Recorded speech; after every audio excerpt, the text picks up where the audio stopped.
the first to know when we release a new webisode. Sign up to follow us on Twitter, Facebook, or to receive our email updates.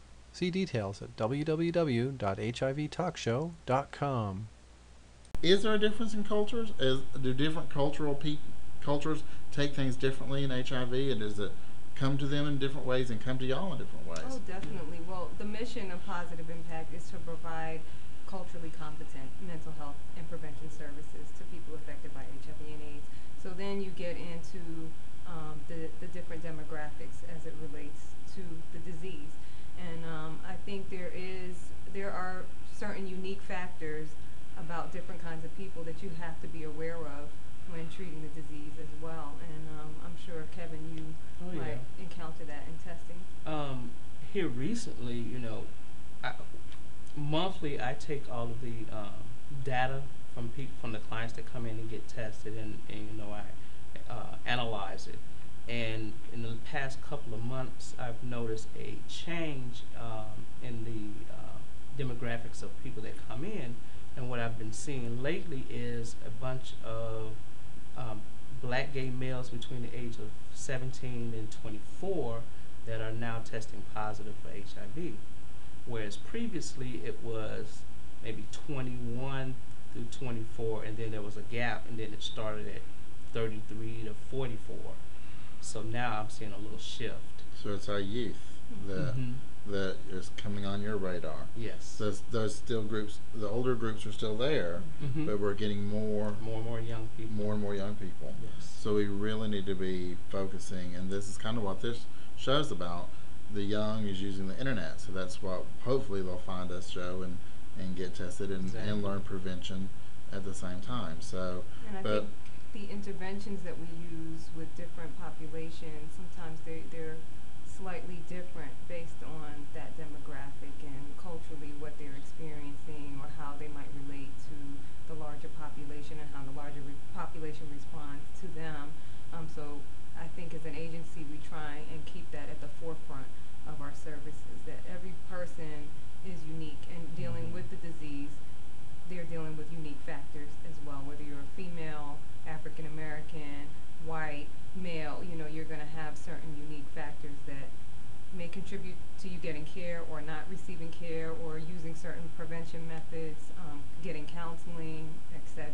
So we try and just hone in on those different things and what can we do to address those needs in our Latino population, African American population, our males, females. Now you've been dealing with HIV for a very long time. Years. So how did you get involved in HIV? Well, I've been positive 21 years myself. Say that again. How many years? 21. 21. And still here. Can I give me a high five, or what do we do? High five and a snap. Do that. So that is wonderful. Congratulations. Thank you. What's your advice to people? You are living proof. You are the face. I could be the expert in that, to a degree. It hasn't been easy these 21 years. I've had my bouts in and out of the hospital, dealing with medications and changing medications. First, you have to remember that I tested positive when I was 23 years old, and this was in the late 80s, so HIV was still new. I consider myself a guinea pig for many years with clinical trials, trying out medications to be approved so other people can get better. So it's been a long journey. What I would advise anyone is that the disease is manageable. Take the medication as prescribed every day. Try to eat healthy, be as stress-free as possible. I don't think there's any such thing as no stress, but reduce your stress as much as possible. Be positive in your mind, be positive in your spirit. And that's the remedy that I've been following. It sounds like the perfect remedy to me. Oh, yeah. That is just wonderful. And I have very good family support. My entire family has been there. I've educated them, and they're there for me. When you first educated them, were you afraid to tell them? Yeah, there was some fear there. But until I educated myself is when I was able to educate them. And I tell clients also, until you get educated, then you'll be able to first of all, disclosure status, and then you have to educate your family or friends or whoever you're disclosed to, because a lot of times they don't have a lot of knowledge about HIV, and then that causes a lot of fear. That's why I like to talk about my experiences to show people who are afraid to come out or afraid to say that I'm HIV positive or just scared, that it's not that bad. Life is not over. You can still do what you want to do, but you have to do it a little differently, a little more carefully. See, I think there's a lot of fear out there. Awful lot. Do you think? I mean, because I would say that would be the biggest problem with getting people tested. It is. Fear, and Kevin mentioned a lack of knowledge, education, which leads to ignorance in some ways that I think people are not free to talk about sex and what that means until something happens. Right. And so let's try and talk about it before you get there so that maybe you don't get there, As a mother and as a father, what do you think we should be telling? Should we be teaching abstinence only, or should we be teaching abstinence with safe sex and practicality? What's y'all's opinions? Abstinence is good, don't get me wrong, but it's not working. Yeah. It's a realistic goal. Yeah. However, if it's not for you, these are the things that you should do to protect yourself. These are the precautions. This is what could happen if you don't take these precautions.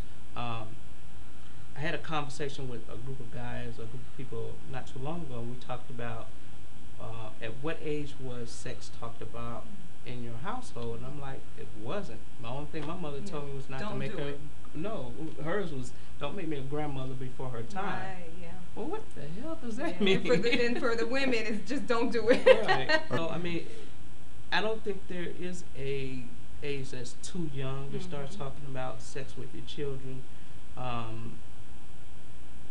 think when they start showing signs of interest or have question, whenever they start questioning, be perfectly honest with the children and talk to them about it.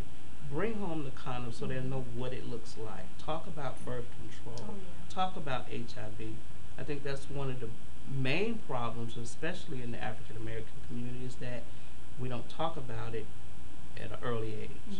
And then next thing we know, the little girls at 12, 13 years old are pregnant. Yeah, and it's harder, just like discipline or any intervention, it's harder to do the older they get because they may not want to hear it then, and you have your own they've feelings. already heard it from their friends. Exactly. I think it's something you just have to make a part of your household. My kids know what I do, where I work, and it's a conversation we have on a regular basis. This is what I'm doing today. They know I'm here, so what does that mean? But with my older one, it's just something I share my own experiences, about, if I'm going to talk to him about my career and college and all those things, I can do the same thing with sex.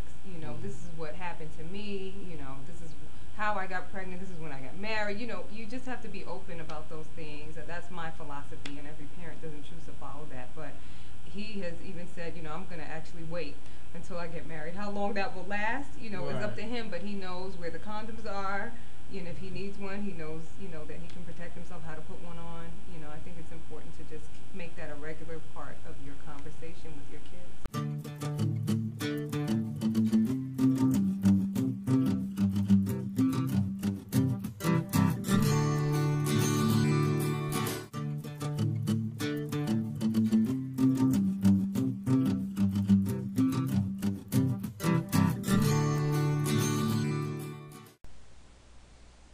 Be the first to know when we release a new webisode. Sign up to follow us on Twitter, Facebook, or to receive our email updates. See details at www.hivtalkshow.com.